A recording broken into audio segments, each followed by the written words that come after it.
6 o'clock.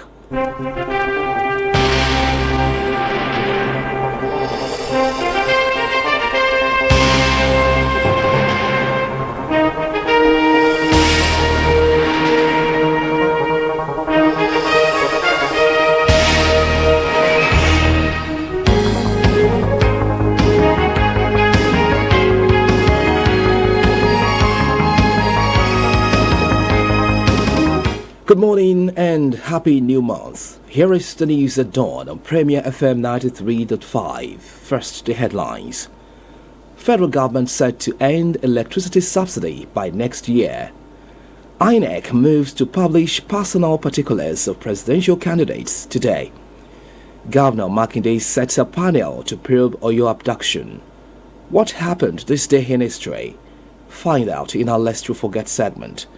You can track us on www.radionigeriaibadan.gov.ng, X and Instagram at PFM935 Ibadan, also Facebook at PFM935 Ibadan. I am Adeyemi Hamzat. And now the news in detail. Federal government has announced plans to phase out electricity subsidy payments from 2027 as part of effort to address mounting debts in the power sector. Minister of Power, Mr. Joseph Tegbe, disclosed the plan during a media interactive session, saying the subsidy would be removed gradually and consumers will not lose access to electricity services. The minister noted that the announcement aligns with recommendations by the International Monetary Fund for Nigeria to gradually remove electricity subsidies.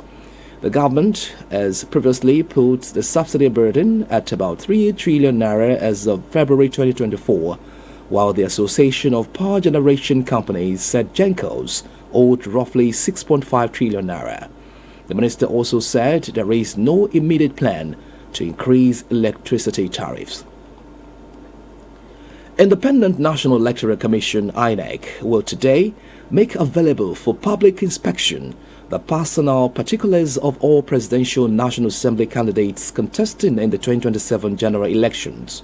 According to the Commission, the documents will be displayed at INEC offices across the country to allow citizens review the information submitted by candidates.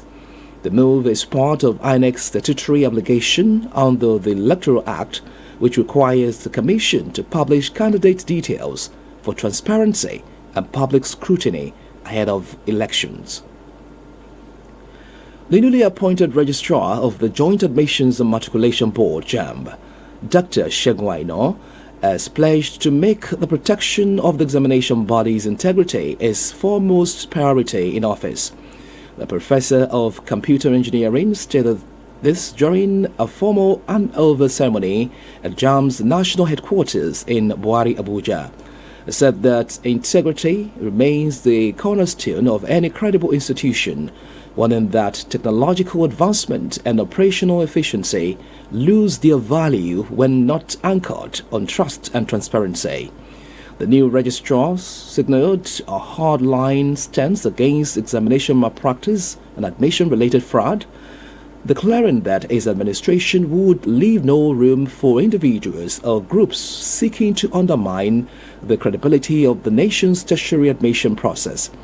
He warned operators of examination malpractice rings, impersonators, certificate forgers, cybercriminals, and corrupt officials that JAMB would intensify effort to expose and prosecute offenders through a combination of technology, intelligence gathering, and stronger institutional oversight. You're on to the news at dawn on Premier FM 93.5 from the stable of Radio Nigeria. Stay with us.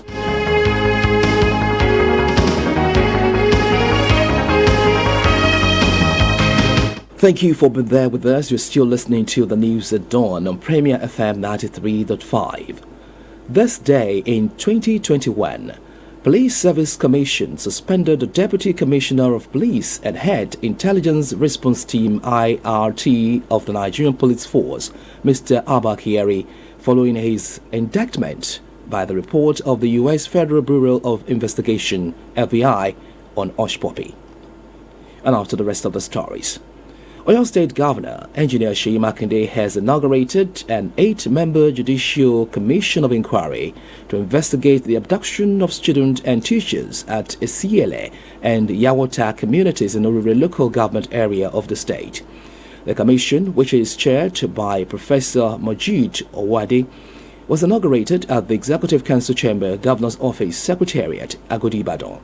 Inaugurating the commission, Governor Makinde stated that the decision to set up an independent panel was not to undermine security agencies, but to ensure every lesson is learned, every question is answered, and to establish facts surrounding the incident. He urged the commission to establish the facts of the abduction, identify any institutional or operational lapses, and recommend measures to strengthen the protection of schools and communities to prevent a repeat. Speaking with newsmen, the chairman of the commission, Professor Mojeed Owade, expressed satisfaction with the team, assuring that the truth would form their reports and recommendation. Other members of the commission include Professor Jubril Ibrahim, Mrs. Ayo Obi, AIG Ngozi Onodeko retired, Mr. Abimbola Orogade, Major General Sanusi Muhazu retired, Mr. Folorunsho Oshunrayi, and Mrs. Olamide Sandro Tella as the secretary. The panel had 4 weeks to complete its work. Ogun State Executive Council has approved 4 executive bills aimed at strengthening the state criminal justice system and addressing rising security concerns, including cultism, ritual killings, violent crimes, and cases of missing persons. The Attorney General and Commissioner for Justice, Oluwashino Ogungbade, disclosed this in a statement issued in Abeokuta, stressed that the bills would soon be transmitted to Ogun State House of Assembly for legislative consideration. Mr. Ogungbade said that the proposed legislation was part of the administration's efforts to enhance public safety and improve the state legal framework for combating emerging criminal activities. The 4 bills approved by the Executive Council are the Group Liability for Offences of Violence, Extortion and the Secret Societies Bill, the Victims' Right Bill, the Human Sacrifice Prevention and Prohibition Bill, and the Missing Persons Bill. The Nigeria Police Force has deployed a new Commissioner of Police, Mr. Samuel Erale, to oversee security during the 15th August governorship election in Osun State. The Osun State Police Public Relations Officer, Mr. Abiodun Ojelabi, will disclose this to newsmen in Osogbo, said Mr. Erale had been posted to replace Mr. Ibrahim Gutan. Mr. Erale's deployment followed months of calls by the Osun State government to accord party and civil societies for the removal of Commissioner of Police, Mr. Ibrahim Gutan, over alleged partisanship and his handling of election-related security issues. Shun indiscriminate dumping of refuse to prevent flooding. And now to end the news at dawn on Premier FM 93.5 from the stable of Radio Nigeria. The main items again. Federal government has announced plans to phase out electricity subsidy payments from 2027 as part of effort to address mounting debts in the power sector. Independent National Electoral Commission (INEC) will today make available for public inspection the personal particulars of all presidential National Assembly candidates contesting in the 2027 general elections. Oyo State Governor, Engineer Seyi Makinde, has inaugurated an 18-member Judicial Commission of Inquiry to investigate the abduction of students and teachers at Esiele and Yawota communities in Orire local government area of the state. For any information, contact us on these numbers 0802 334 5294 and 0803 294 0803 242 9552.